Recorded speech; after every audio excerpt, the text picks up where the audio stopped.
Bismillahirrahmanirrahim. Assalamualaikum warahmatullahi wabarakatuh. Syukur kehadirat ilahi kerana kita dapat bersama-sama dalam satu majlis kongsi ilmu yang dijalankan secara atas talian.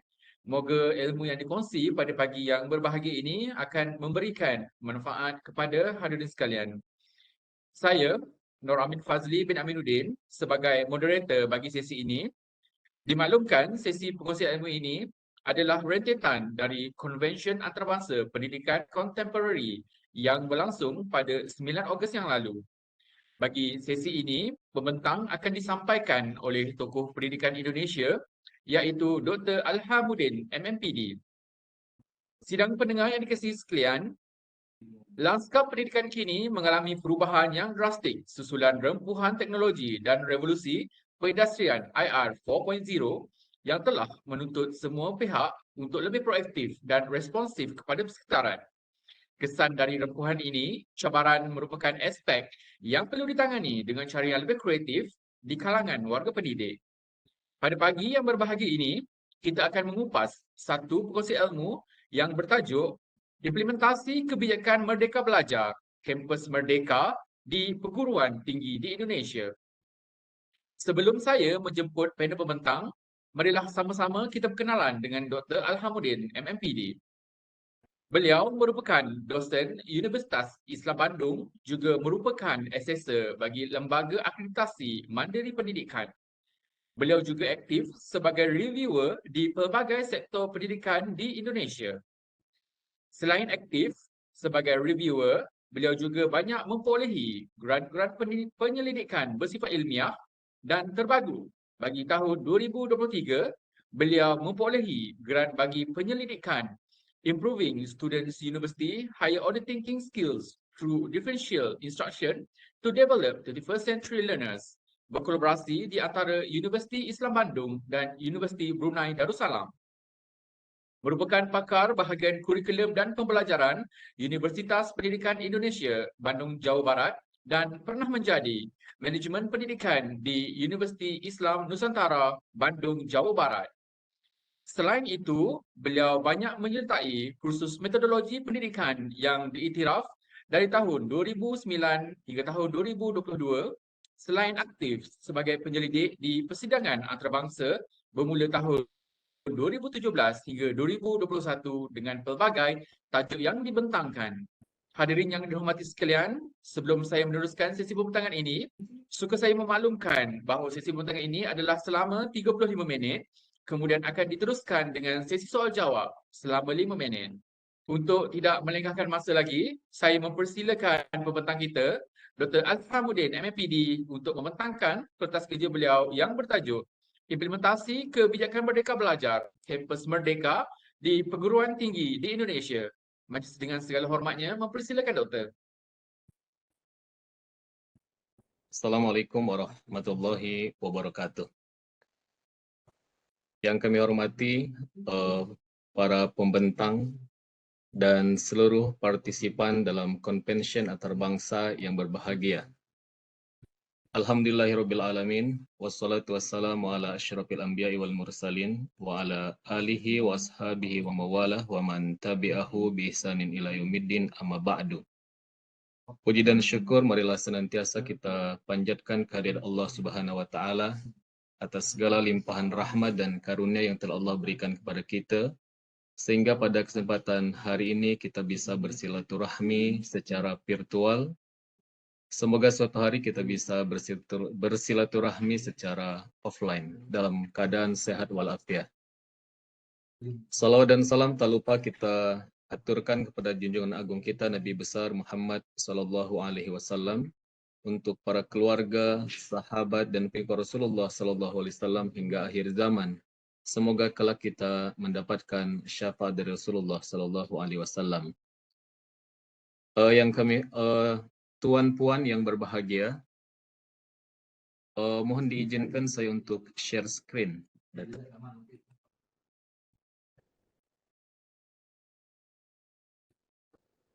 Share screen belum bisa.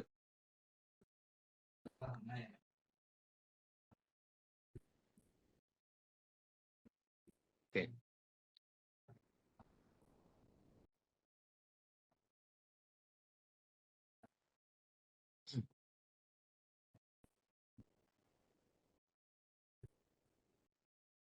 Pada kesempatan pagi hari ini saya akan menyampaikan tema terkait dengan implementasi kebijakan Merdeka Belajar Kampus Merdeka di Indonesia.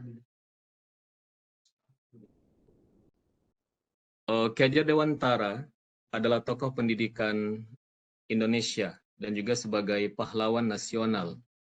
Beliau adalah pendiri Taman Siswa di Jogja. Beliau pernah mengatakan dalam sebuah konsep yang mengatakan bahwa peserta didik di sekolah itu mereka tidak hanya belajar tentang teori-teori saja ataupun konsep-konsep terkait dengan kehidupan. Tetapi peserta didik kita perlu kita ajarkan bagaimana mereka hidup di masyarakat. Artinya bahwa sekolah yang ada itu tidak hanya melakukan pembelajaran terbatas di dalam kelas saja, tetapi juga perlu beberapa pengalaman-pengalaman yang diperoleh secara fakta dan real di masyarakat. Contohnya kalau kita belajar misalkan kita memberikan sebuah materi terkait dengan bagaimana penyembelihan di dalam Islam, secara konsep bagaimana penyembelihan di dalam Islam, maka kita tidak hanya mengajarkan kalau menyembelih hewan kurban, misalkan menyembelih ayam, kita tidak hanya menghadap kiblat, kemudian membaca basmalah, tetapi peserta didik kita bawa ke pasar, ke market, kemudian mereka melihat sendiri bagaimana proses penyembelihan yang ada di pasar. Sehingga artinya mereka melakukan observasi terkait dengan bagaimana kondisi real yang ada di masyarakat. Sehingga dengan mereka mengetahui berbagai kondisi yang ada di masyarakat itu, mereka bisa mengetahui bahwa ternyata fakta dan kondisi di masyarakat itu kadangkala berbeda dengan apa yang kita pelajari dalam teori. Nah, itu yang beliau maksud bahwa pendidikan itu tidak boleh terlepas dengan kehidupan yang real yang ada di masyarakat. Kemudian, Menteri Pendidikan dan Kebudayaan Nadiem Makarim beliau mengatakan bahwa maka perlu membangun sebuah konsep pendidikan yang diberi nama dengan kemerdekaan belajar. Jadi kemerdekaan belajar itu artinya bahwa selama ini mungkin kalau di Indonesia kalau saya semisal kuliah di program studi pendidikan agama Islam, maka selama ini saya mulai dari masuk kuliah sampai dengan 4 tahun kuliah di program pendidikan agama Islam, saya hanya belajar di program studi pendidikan agama Islam.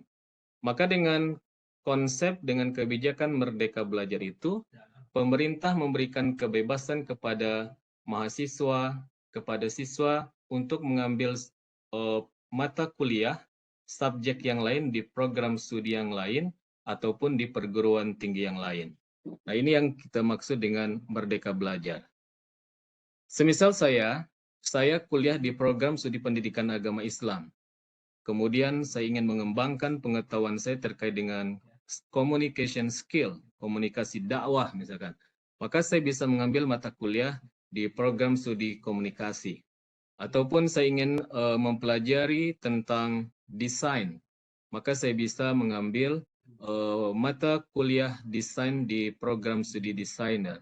Ataupun saya ingin mengembangkan skill terkait dengan entrepreneurship, maka saya bisa mengambil mata kuliah yang ditawarkan di beberapa program studi yang terkait dengan entrepreneurship. Nah, ini adalah konsep Merdeka Belajar yang dikembangkan di Indonesia pada saat ini. Hal yang melatar belakangi adanya bahwa kebijakan Merdeka Belajar, Kampus Merdeka itu adalah bahwa terjadinya krisis pembelajaran di Indonesia yang berlangsung selama ini. Jadi beberapa studi yang dilakukan terkait dengan perkembangan pendidikan di Indonesia termasuk dari hasil survei, PISA, TIMSS, dan yang lain sebagainya, bahwa mutu pendidikan Indonesia itu apabila dibandingkan dengan negara-negara yang ada di Asia Tenggara, kita bandingkan dengan Malaysia, mungkin dengan Brunei, apalagi Singapura, maka kondisi dan mutunya itu masih tertinggal dengan beberapa negara yang di Asia Tenggara. Maka kita perlu melakukan sebuah kebijakan yang bisa mendongkrak mutu dan kualiti pendidikan yang ada di Indonesia.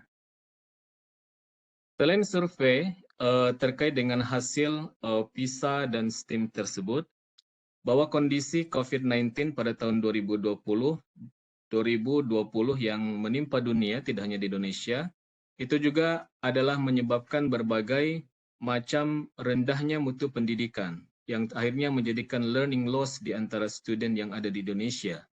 Jadi kita lihat misalkan hasil survei terkait dengan numerasi dan literasi, itu mengalami penurunan yang sangat berbeza dengan kondisi sebelum terjadinya COVID-19. Nah, perbedaan tersebut, perbedaan mutu itu tidak hanya terjadi di level elementary school, tetapi juga terjadi di junior high school, kemudian senior high school, dan juga level perguruan tinggi di Indonesia. Jadi kondisinya mungkin dipengaruhi oleh beberapa faktor yang sarana prasarana pendidikan yang antara satu provinsi dengan provinsi yang lain itu berbeza. Maka ya itu sangat berpengaruh terhadap kualitas dan mutu pendidikan yang ada juga. Misalkan siswa yang belajar di Kota Bandung, apabila kita bandingkan dengan kondisi mereka belajar ketika terjadinya COVID-19 dengan mahasiswa yang ada di Papua ataupun di perbatasan Indonesia dengan Malaysia, pasti itu akan sangat berbeda sekali. Karena belum tentu kalau di kota besar seperti di Bandung, di Jakarta, di Surabaya, memiliki fasilitas yang lengkap dari segi internet, tetapi kalau di luar provinsi, belum tentu mereka memiliki internet yang bisa mendukung proses pembelajaran ketika terjadinya pandemi COVID-19. Maka inilah salah satu penyebab terjadinya loss learning yang ada di hampir merata di seluruh pendidikan yang ada di Indonesia. Nah, perbedaan itu ternyata tidak hanya terjadi di antara provinsi saja, di antara provinsi dan pulau saja. Tidak hanya terjadi perbedaan antara Pulau Sumatera dengan Kalimantan, tidak hanya dengan Kalimantan, Sulawesi, maupun Maluku dan Papua. Ternyata perbedaan kualitas pendidikan itu terjadi di antara satu sekolah yang berada di satu provinsi tersebut. Misalkan di Jawa Barat, itu memiliki beberapa kabupaten, misalkan. Nah, antara satu kabupaten dengan kabupaten yang lain di dalam satu provinsi, itu juga mengalami perbedaan mutu pendidikan. Maka inilah yang menjadi kekhawatiran pemerintah agar tidak terjadi loss learning secara berkepanjangan di Indonesia, maka dikembangkanlah sebuah kebijakan yang diberi nama Merdeka Belajar Kampus Merdeka atau MBKM. Jadi kalau konsepnya kalau di perguruan tinggi, tingkat university, namanya Merdeka Belajar Kampus Merdeka. Tapi kalau di tingkat sekolah elementary school, junior high school, secondary school, namanya Merdeka Belajar Kurikulum Merdeka. Tetap dia MBKM. Nah, jadi MBKM itu adalah sebuah inovasi yang diluncurkan oleh Kementerian Pendidikan dan Kebudayaan pada tahun 2020. Yang tujuan utamanya adalah untuk menghasilkan lulusan yang relevan. Jadi lulusan perguruan tinggi memiliki pengetahuan yang relevan dengan kebutuhan dunia industri. Lulusan perguruan tinggi memiliki kompetensi yang relevan dengan dunia industri 4.0 dan lain sebagainya. Nah, ini adalah yang tujuan utama dari dikembangkannya kebijakan Merdeka Belajar Kampus Merdeka. Nah, konsep Kampus Merdeka ini adalah seperti yang sudah saya sampaikan di awal tadi, bahwa kalau selama ini kita belajar hanya di program studi di mana kita mengambil mata kuliah saja, misalkan tadi di program studi pendidikan agama Islam, maka dengan adanya kebijakan Merdeka Belajar Kampus Merdeka ini, mahasiswa memiliki kebebasan untuk mengikuti perkuliahan di luar program studi itu selama 3 semester. Jadi, mahasiswa memiliki kebebasan untuk mengikuti perkuliahan selama 3 semester di luar program studi di mana dia ambil. 1 semester dia bisa mengambil di program studi lain. Tadi misalkan ingin mengambil mata kuliah komunikasi, entrepreneurship, dan mata kuliah yang sesuai yang diinginkan untuk mengembangkan pengetahuan dan kompetensi yang dia miliki. Kemudian 2 semester lagi, dia bisa mengambil di luar program studi, di luar perguruan tinggi. Misalkan, maka ditawarkan beberapa program di luar perguruan tinggi itu, misalkan baik di dalam negeri maupun di luar negeri. Bisa perguruan tinggi, bisa juga industri. Semisal, saya ingin mengambil mata kuliah di Harvard University. Nah, maka saya bisa mengambil Islamic Studies di Oxford University. Apabila sudah ada kerjasama antara Kementerian Pendidikan dan Kebudayaan, kemudian saya akan mendaftar, register, dan apabila terima, maka saya bisa mengambil mata kuliah Islamic Studies di Oxford University. Tentunya itu semua adalah dengan biaya dari negara. Ataupun 2 semester itu saya tidak memilih perguruan tinggi sebagai untuk peningkatan kompetensi saya. Saya mengambil beberapa perusahaan, company, misalkan ataupun di beberapa kementerian, saya ingin meningkatkan kemampuan saya. Maka itu juga bisa. Dengan catatan bahwa selama 2 semester itu, kita mengambil 2 perguruan tinggi itu adalah perguruan tinggi maupun company yang sudah memiliki kerjasama dengan Kementerian Pendidikan dan Kebudayaan. Dan semuanya itu adalah pembiayaan dari segi fee, pembiayaannya adalah dibiayai oleh negara.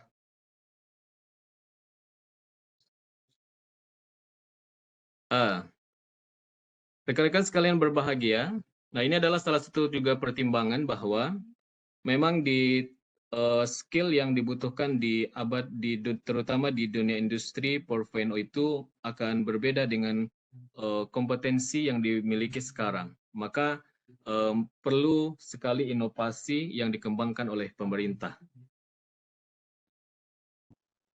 Nah, ini adalah beberapa program yang ditawarkan untuk kegiatan di luar kampus. Jadi di luar program studi tadi, selama 2 semester di luar program studi.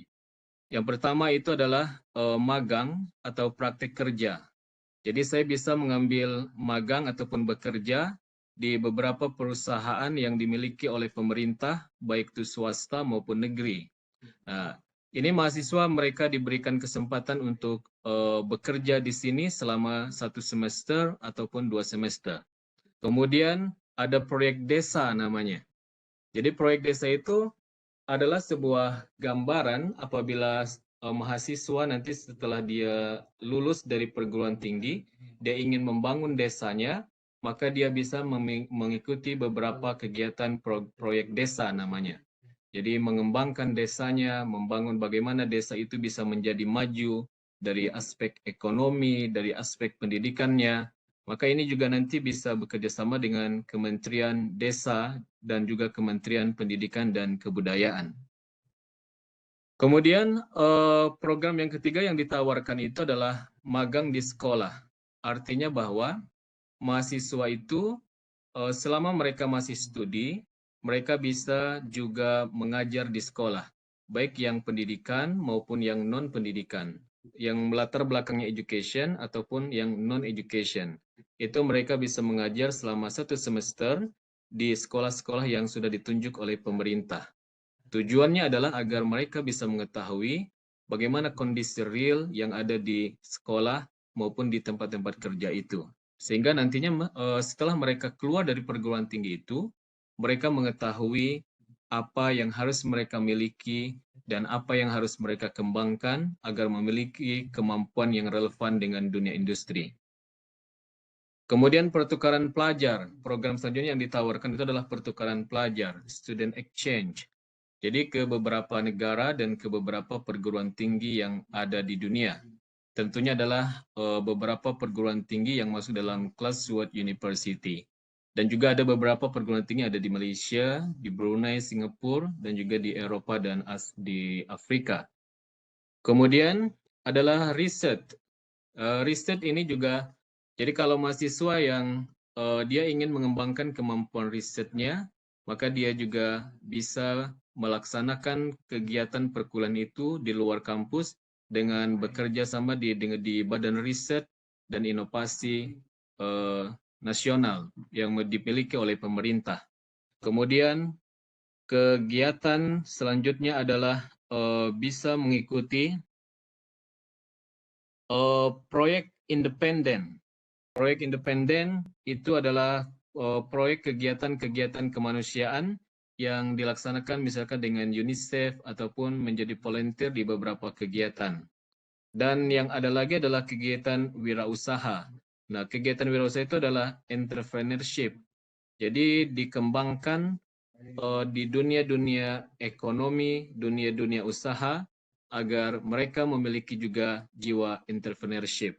Dan inilah beberapa program, ada 8 program yang ditawarkan oleh pemerintah untuk kegiatan Merdeka Belajar Kampus Merdeka ini.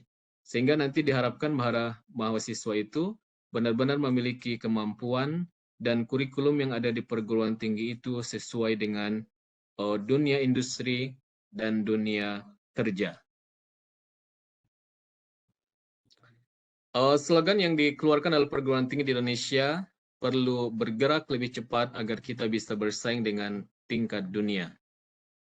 Nah, selain dari kegiatan tadi, jadi tadi beberapa program yang ditawarkan untuk mahasiswa di luar program studi dan perguruan tinggi, maka ada hasil survei yang dilakukan bahwa 8 dari 10 perusahaan di Indonesia itu hanya 2 perusahaan yang puas dengan kesiapan kerja lulusan perguruan tinggi. Maka untuk mengatasi ketimpangan tersebut, pemerintah mengeluarkan sebuah kebijakan masih dalam kegiatan MBKM ini adalah namanya praktisi mengajar. Jadi praktisi mengajar itu adalah para ahli yang ada baik yang ada di Indonesia, mereka diberikan kesempatan untuk mengajar di kampus-kampus yang sudah disediakan.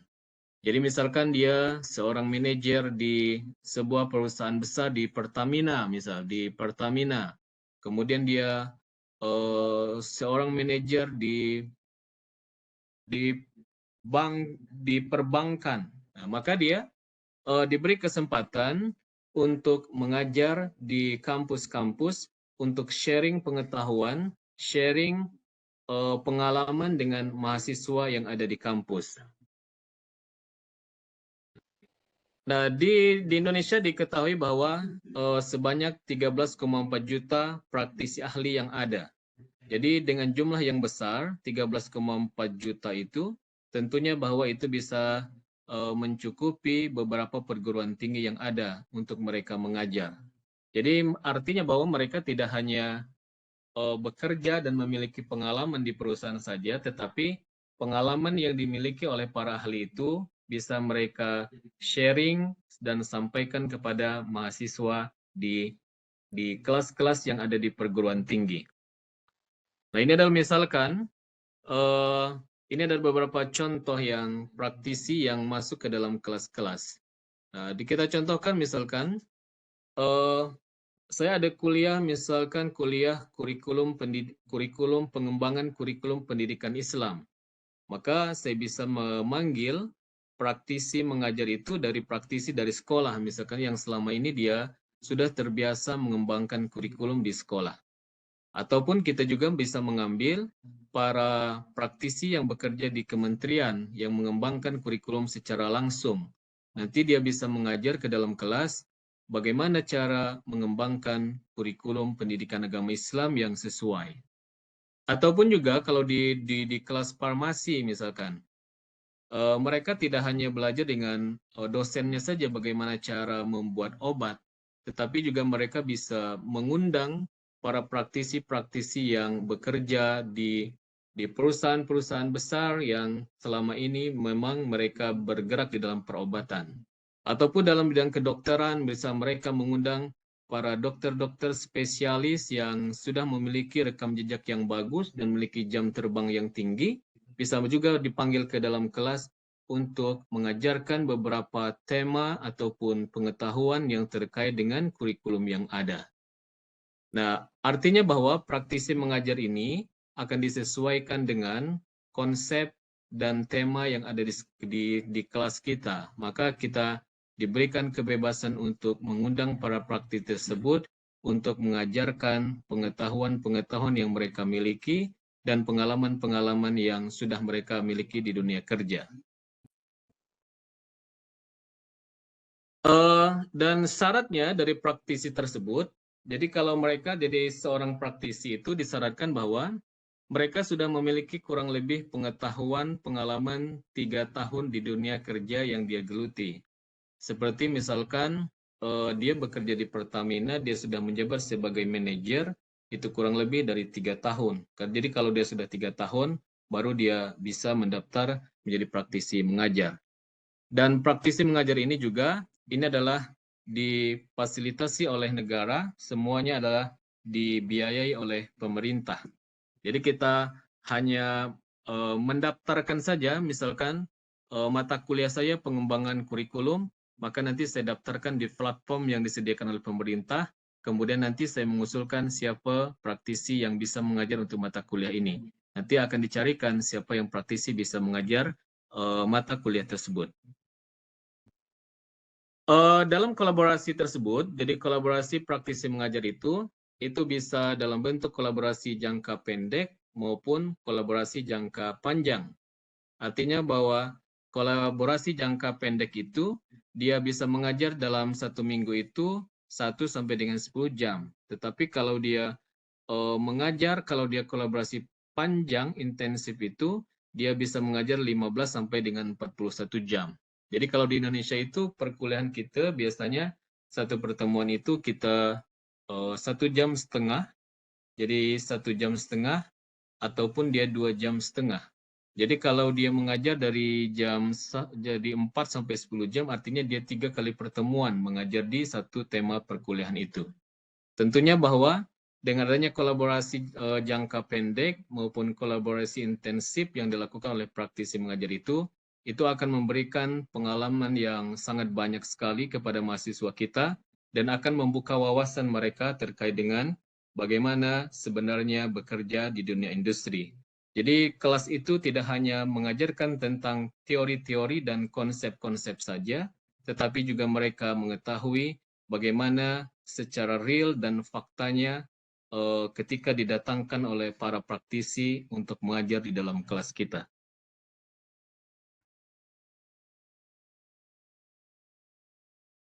Rekan-rekan sekalian berbahagia,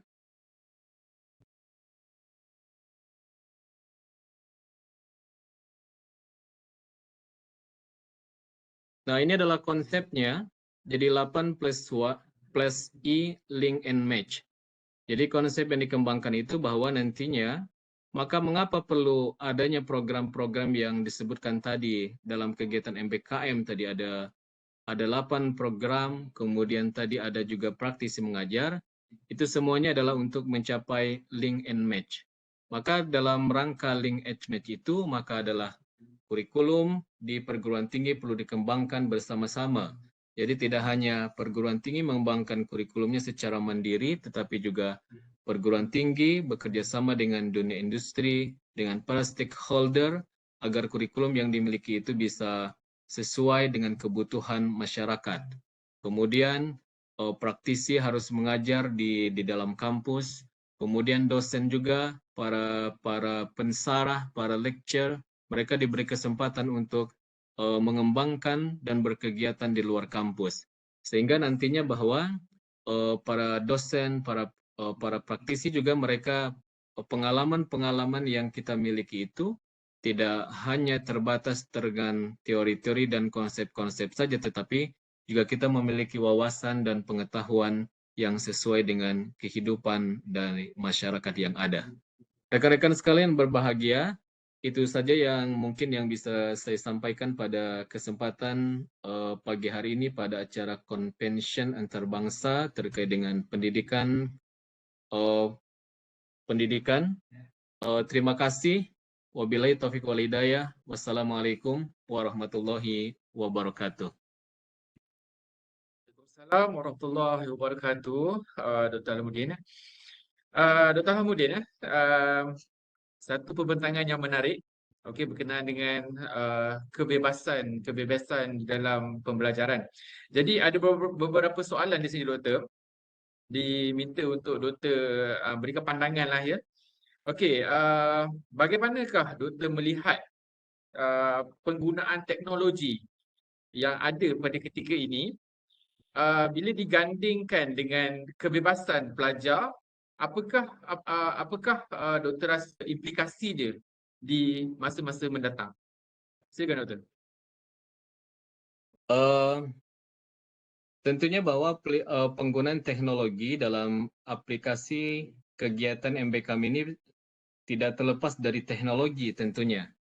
Dan penguasaan di era mahasiswa dalam penguasaan digital di era revolusi industri 4.0 ini juga sangat dibutuhkan. Maka selain mereka mengikuti mahasiswa, mengikuti program-program yang sudah ditawarkan dalam kegiatan MBKM dan praktisi mengajar, tentunya mereka juga harus diberikan uh, kompetensi untuk penguasaan digital tersebut. Maka seluruh platform dalam kegiatan MBKM maupun praktisi mengajar itu sudah based on digital. Jadi semuanya menggunakan platform digital.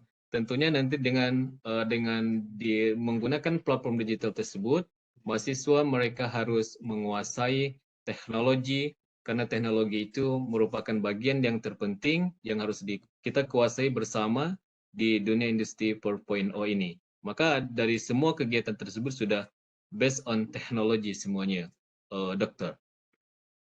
Dan itu ya perlu dimasukkan ke dalam kurikulum kita. Jadi kurikulum kita kalau selama ini mungkin kalau di Indonesia kalau sebelum COVID-19 penilaian kita masih manual, maka sekarang sudah hampir seluruh sekolah baik dari itu elementary school sampai perguruan tinggi sudah menggunakan teknologi. Yang dulunya mungkin sekolah-sekolah yang ada di kampung-kampung belum menggunakan teknologi. Nah, sekarang mereka sudah mulai menggunakan teknologi. Mulai dari yang sederhana, misalkan melaksanakan exam itu menggunakan Google Form dan lain sebagainya. Pembelajaran yang dulunya belum menggunakan video-video, sekarang para guru itu para teacher itu mereka harus mengajar menggunakan video-video. Jadi dalam kegiatan MBKM ini guru dituntut harus lebih berinovasi dalam menyampaikan pembelajaran-pembelajaran yang berbasis teknologi. Sehingga nanti siswanya mereka tidak hanya mendengarkan penjelasan dari guru itu di ruang kelas saja, tetapi juga mereka bisa melihat video-video pembelajaran terkait dengan tema yang ditawarkan oleh guru itu pada laman-laman YouTube yang sudah disediakan sebagai media pembelajaran dari guru tersebut. Sehingga mereka bisa mengulang apa yang disampaikan gurunya tadi di kelas, di rumah, ataupun kapan saja mereka bisa memahami dan mendalami materi yang diajarkan oleh guru tersebut. Terima kasih, Dokter. Okey, satu lagi soalan doktor ya. Dari segi kebebasan belajar ni, kemerdekaan belajar ni, adakah doktor rasa ianya telah mencapai satu tahap yang tertinggi? Silakan doktor, pandangan. Kita sadari bahwa memang program ini program yang baru, Dokter ya. Dari 2020 dibangun sebuah konsep, kemudian 2021 mulai diimplementasikan di Indonesia dari elementary school sampai dengan perguruan tinggi dan sampai kampus tadi. Tentunya bahwa secara maksimal program ini belum sampai pada tahap yang sempurna. Masih ada beberapa perbaikan yang terutama di dalam pengembangan kurikulumnya kan. Misalkan tadi saya ingin mengambil mata kuliah terkait saya di program studi pendidikan agama Islam, kemudian saya ingin mengambil mata kuliah di program studi yang lain ataupun mengambil mata kuliah di perguruan tinggi lain seperti di luar negeri tadi. Nah, itu biasanya masih ada terkait kendalanya itu pada konversi mata kuliah yang saya ambil dengan mata kuliah yang ada di luar perguruan tinggi kita. Nah, ini yang sedang bagaimana penyelesaiannya sedang dibahas di internal baik perguruan tinggi itu maupun di kementerian sendiri. Tetapi secara umum bahwa kita bisa merasakan manfaat dari kebebasan belajar ini adalah sangat banyak sekali kita rasakan. Mahasiswa kita banyak memiliki pengalaman karena mereka tidak hanya dan mereka sangat semangat sekali untuk belajar, Dokter. Jadi kalau mereka ini selama ini hanya belajar di dalam kampus saja, tetapi mereka juga ternyata mereka bisa mengambil mata pelajaran di Malaysia, di UKM, kalau ada mata pelajaran apa yang sudah kerjasama, kemudian mereka bisa mengambil beberapa mata pelajaran di luar negeri. Itu merupakan suatu hal yang memberikan manfaat yang sangat banyak sekali. Dan dalam 2 tahun terakhir ini, kebanyakan dari mereka belum lulus dari perguruan tinggi, mereka sudah bisa bekerja di beberapa perusahaan besar, baik dalam negeri maupun luar negeri. Itu dari segi manfaat yang kita rasakan bersama dari program kebebasan merdeka ini. Artinya bahwa ketika mereka keluar itu, mereka tidak blank bagaimana kehidupan di dunia di luar kampus. Mereka sudah mengetahui, karena mereka ketika belajar, mereka sudah menimba dan mencari pengalaman di luar kampus tersebut. Terima Baik, kasih, Doktor. Satu Dokter. lagi, Ustaz. Satu lagi, Doktor, soalan. Ini lebih kepada bersifat peribadi lah. Apakah harapan Doktor secara peribadinya berkenaan dengan isu Merdeka Belajar ini? Saya pribadi, saya sangat sangat senang dengan konsep yang dikembangkan oleh Kementerian Pendidikan Kebudayaan ini, karena saya juga merasakan bahwa ini akan memberikan manfaat yang besar, karena tidak hanya mahasiswa kita yang bisa mengikuti program BKM, kita juga sebagai pensarah, kita juga bisa mengikuti beberapa program untuk mengembangkan kemampuan dan kompetensi yang kita miliki. Kita bisa mengikuti misalkan visiting professor, guest lecture di beberapa perguruan tinggi di luar negeri yang sudah disediakan oleh pemerintah. Artinya bahwa tidak hanya mahasiswa yang bisa meningkat pengetahuannya, tetapi juga seluruh pensarah juga akan memiliki kesempatan yang sama, memiliki kebebasan dalam mengajar, juga memiliki kebebasan di dalam mengembangkan pengetahuan dan kemampuan yang dia miliki. Artinya kita bebas untuk mengembangkan dan berinovasi. Baiklah, Doktor. Masa pun makin mencemburi kita.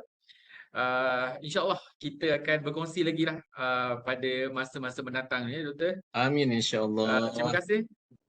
Okey, terima kasih saya ucapkan kepada Dr. Alhamudin MMPD di atas perkongsian ilmu sebentar tadi.